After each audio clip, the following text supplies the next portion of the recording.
ایک صحابی حضور اکرم صلی اللہ علیہ وسلم کی بارگاہ میں حاضر ہوتے ہیں، عرض کرتے ہیں یا رسول اللہ صلی اللہ علیہ وآلہ وسلم، زمانہ جاہلیت کے دو واقعات ہیں، ایک واقعے کے متعلق سوچتا ہوں تو میری ہنسی نہیں رکتی، ایک واقعے کے متعلق سوچتا ہوں تو میرے آنسو نہیں تھمتے۔ حضور اکرم صلی اللہ علیہ وسلم نے ارشاد فرمایا وہ کون سے واقعات ہیں؟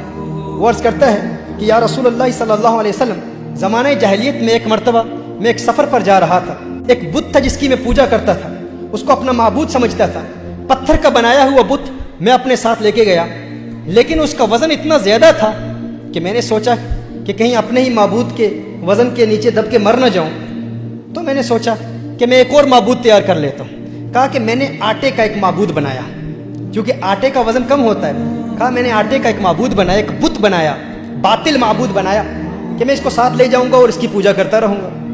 کہا میں اس کو اپنے ساتھ لے کر گیا، رستے میں اس کی پوجا کرتا، اس کی عبادت کرتا علیہ باللہ۔ کہا لیکن ایک وقت آیا کہ زیادہ راہ جو میرے پاس کھانے کا سارا سامان تھا وہ ختم ہو گیا۔ کچھ وقت کے لیے تو میں نے بہت برداشت کیا، پھر میں نے اسی آٹے پر پانی ڈالا، اسی کو گوندا، گوندنے کے بعد پھر میں نے روٹی تیار کی، تو میں نے کہا ہے میرے خدا اگر آج کام نہیں آئے گا تو پتہ نہیں پھر کب کام آئے گا، میں نے اسی کو کھا لیا۔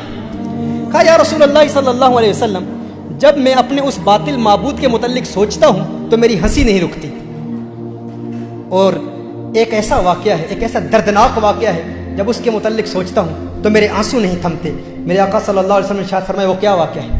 کہا یا رسول اللہ صلی اللہ علیہ وسلم، ایک وقت ایسا تھا کہ میں اپنے گھر سے سفر کے لیے روانہ ہوا۔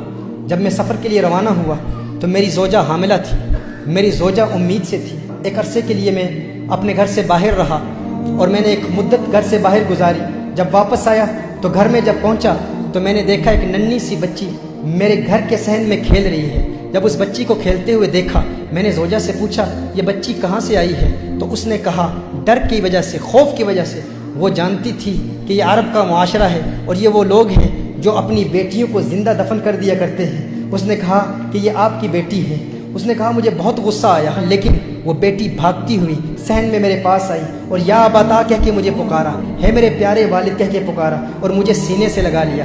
کہا اس وقت تو مجھے بہت پیار آیا، بہت محبت میرے دل میں پیدا ہوئی اور میں نے بیٹی کو زندہ دفن کرنے کا ارادہ ترک کر دیا کہ میں اب اسے زندہ دفن نہیں کروں گا۔ لیکن وقت گزرتا گیا، میرا لگاؤ اور میرا پیار میری بیٹی سے رفتہ رفتہ بڑھتا چلا گیا، میری محبت، میری چاہت، میری رغبت میری بیٹی سے رفتہ رفتہ بڑھتی چلی گئی۔ کہا کہ ایک وقت ایسا بھی آیا کہ وہ بلوغت کی عمر کے بہت قریب پہنچ چکی تھی۔ کہا لیکن اس وقت معاشرے کے بڑے عرب لوگ، ان کا دبدبہ اتنا تھا، وہ سویلائزیشن ہی ایسی تھی۔ ایک وقت ایسا آیا کہ میرا ظلم اپنی انتہا تک پہنچ گیا اور میں نے فیصلہ کیا وہ میری چہیتی بیٹی، وہ لاڈلی بیٹی جو بڑے پیار سے مجھے والد صاحب کہہ کے پکارا کرتی تھی، میں نے اپنی زوجہ کو کہا کہ اس کو فوراً تیار کر لے، اس کو نئے کپڑے پہنا، اس کی کنگھی کر اور اسے نہلا کر تیار کر کے اسے بتا کہ میں اسے فلاں رشتہ دار اور فلاں قبیلے میں ان کی شادی ہے، اس شادی پر اس کی سہیلیاں اس سے ملیں گی اور وہاں لے جا رہا ہوں۔ جب اس نے کہا کہ میں نے اپنی زوجہ کو بتایا، کیونکہ زوجہ جانتی تھی کہ عرب معاشرے میں کس قدر ظلم کیا جاتا ہے، وہ اس کی کنگھی کر رہی تھی، اس کے بال سنوار رہی تھی، لیکن میری زوجہ کی آنکھوں سے اشکوں کی برسات جاری ہو گئی، بہت رو رہی تھی میری زوجہ۔ اور بچی نے بڑے پیار سے پوچھا ہے میری والدہ، ہے میری ماں، آپ کیوں رو رہی ہیں؟ اس والدہ نے بتایا نہیں، کیونکہ وہ والدہ جانتی تھی اگر بتا دیتی تو والد والدہ کو بھی قتل کر دیتا، معاشرہ ایسا تھا۔ میری زوجہ نے میری بیٹی کو تیار کیا، تیار کر کے جب وہ دروازے پر آئی تو میری زوجہ نے ایک جملہ کہا، اس نے کہا یا رجل لا تضيع الامانہ، یا رجل لا تضيع الامانہ۔ اس نے ڈرتے ہوئے کہا ہے مرد اللہ کی امانت کو ضائع نہ کرنا، ہے انسان یہ اللہ کی امانت ہے، اسے ضائع نہ کرنا، اسے برباد نہ کرنا۔ اس نے کہا روتے ہوئے، میری زوجہ نے جب یہ جملہ کہا تو میری ننھی بچی بھی یہ جملہ سن رہی تھی، وہ بھی ان باتوں کو سن رہی تھی۔ کہا میں نے بچی کی انگلی پکڑ کر میں بچی کو اپنے ساتھ لے گیا، ایک صحرا میں لے گیا۔ بچی پوچھ رہی ہے، اب یہ 3 احادیث، 3 مختلف روایات کا نچوڑ آپ کی بارگاہ میں پیش کر رہا ہوں۔ وہ کہتے ہیں میری بچی بار بار پوچھتی ہے میرے والد صاحب جس قبیلے میں آپ مجھے لے جانے والے تھے یہ رستہ اس قبیلے کو تو نہیں جاتا، آپ مجھے کہاں لے جا رہے ہیں؟ ایک روایت میں آیا کہ اس بچی نے کہا، اس نے کہا کہ میں نے بچی کو اٹھا لیا، بچی تھک گئی، تھوڑی دیر کے بعد وہ بچی خود کہتی ہے والد صاحب آپ تھکاوٹ تو محسوس نہیں کر رہے، آپ تھک تو نہیں گئے؟ کہا میں نے اپنی بچی سے کہا میں نہیں تھکا۔ بچی نے کہا نہیں آپ تھک گئے ہیں، اب میں آپ کے ساتھ چلوں گی۔ انگلی پکڑ کر اس بیٹی کو وہ والد اپنے ساتھ اس صحرا میں لے گئے۔ اب جب اس نے دیکھا کہ میں نے گڑھا کھودنا شروع کر دیا، میں نے وہاں پر ایک گڑھا کھودا تو بچی کہہ رہی ہے میرے بابا جان یہ گڑھا کیوں کھود رہے ہیں؟ ایک روایت میں آتا ہے کہ جب بچی نے دیکھا کہ والد صاحب کا پسینہ نکل رہا ہے تو وہ بچی خود اپنے کپڑوں سے والد صاحب کا پسینہ پہنچ رہی ہے کہ میرے والد کو تکلیف نہ ہو۔ جب والد کی تکلیف دیکھی تو وہ بچی بھاگ کر آتی ہے اور خود گڑھا کھودنے میں مدد کر رہی ہے۔ کہا لیکن میرا دل پتھرا چکا تھا، میں پتھر دل ہو چکا تھا، اور زمانے کا، معاشرے کا روب اور دبدبہ اور فکر اس قدر لاحق تھی کہ میں نے اپنے بچی کو اٹھا کے اس گڑھے میں پھینک دیا۔ جب بچی کو گڑھے میں پھینکا تو ریت میں نے بچی پر ڈالنا شروع کر دی۔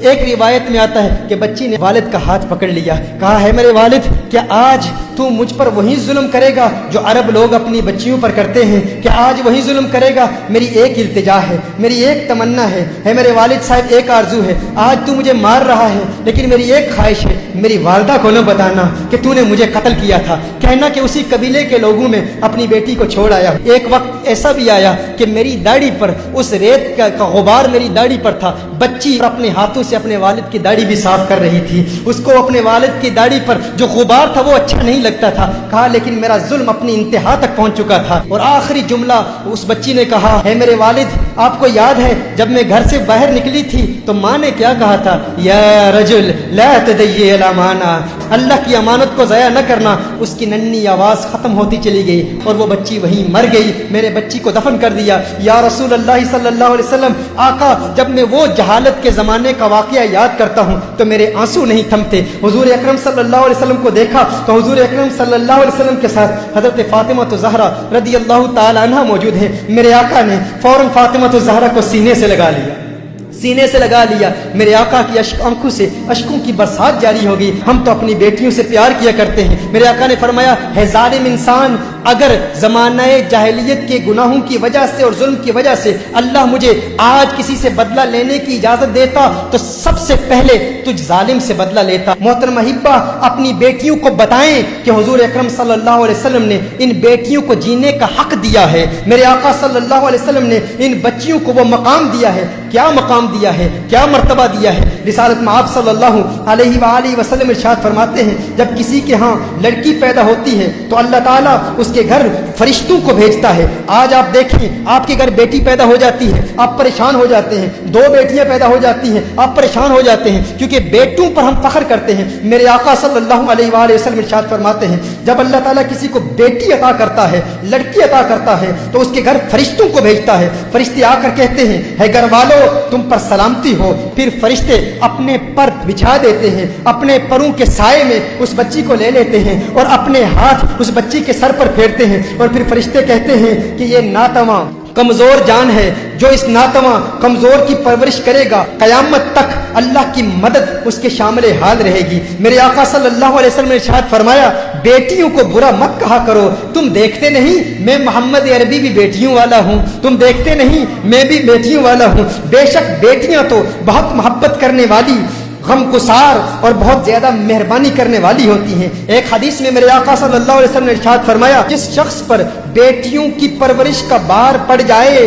اور وہ ان کے ساتھ حسن سلوک کرے تو اس کے لیے جہنم سے روک بن جاتی ہے، بیٹیاں اسے جہنم میں داخل نہیں ہونے دیتی۔ یہ بیٹیوں کا مقام ہے، کس نے دیا؟ میرے آقا صلی اللہ علیہ وآلہ وسلم نے دیا۔ حضرت انس رضی اللہ تعالیٰ عنہ روایت فرماتے ہیں نبی کریم صلی اللہ علیہ وسلم نے ارشاد فرمایا جو شخص دو لڑکیوں کی پرورش کرتا ہے، جو شخص دو لڑکیوں کی پرورش کرتا ہے یہاں تک کہ وہ بالغ ہو جائیں تو میرے آقا نے ارشاد فرمایا جنت میں میرے ساتھ وہ یوں ہوگا جیسے یہ دو انگلیاں ملی ہوئی ہیں۔ اگر جنت میں آقا کی صحبت، آقا کی خدمت میں رہنا چاہتے ہو، آقا کے قریب رہنا چاہتے ہو تو بیٹیوں کی پرورش کرو۔ شارحین فرماتے ہیں حضور نے دو لڑکیاں فرمایا، دو بیٹیاں نہیں، یعنی اگر کوئی دو بیٹیوں کی پرورش کرے یا دو بہنوں کی پرورش کرے اور شریعت مطہرہ کے مطابق کرے اور وہ ان کی آنکھوں کے سامنے بالغ ہو جائیں، ان کے حقوق ادا کرے تو جنت میں وہ حضور اکرم صلی اللہ علیہ وسلم کے ساتھ ہوگا۔ یہ مقام میرے آقا صلی اللہ علیہ وآلہ وسلم نے عورت کو دیا۔